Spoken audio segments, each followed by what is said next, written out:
Branning, played by Jake Wood, has been struggling with the thought of becoming a father again on EastEnders. However, the former bad boy has tried his best to look after baby Abby. His fiery relationship with Rainie Cross, Tanya Franks, has been twisting and turning since they returned as an item earlier in the year. But with them both struggling to get to grips with parenthood, Cora Cross and Mitchell came to help. Cora offered Rainie a no-strings-attached deal with Tanya Branning, Joe Joyner, which would ensure she would have money, a job and a house in one fell swing. But it would mean Max couldn't have baby Abby, something he desperately wants. As EastEnders viewers still don't know if Cora and Rainie teamed up, spoiler pictures for tomorrow's episode suggest they didn't. The pair stroll around Albert Square and share a passionate kiss. Max and Rainie couldn't look happier together. Furthermore, they believe they are one step closer to winning baby Abby. Last night's episode saw Rainie discover what her mother was up to. She arrived at a meeting only to discover the social services were there too. Thankfully, she had Max on hand and the pair looked more determined than ever to get Abby back. But will Cora give up without a fight?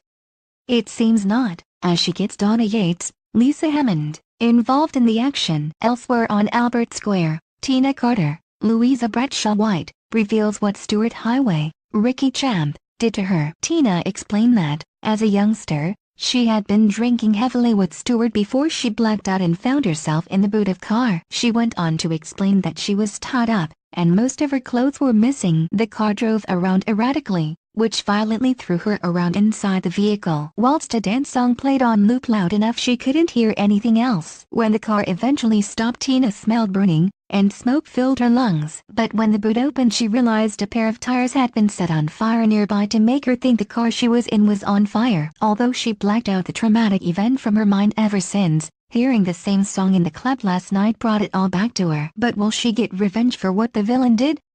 EastEnders continues tomorrow night on 1 at 8 p.m.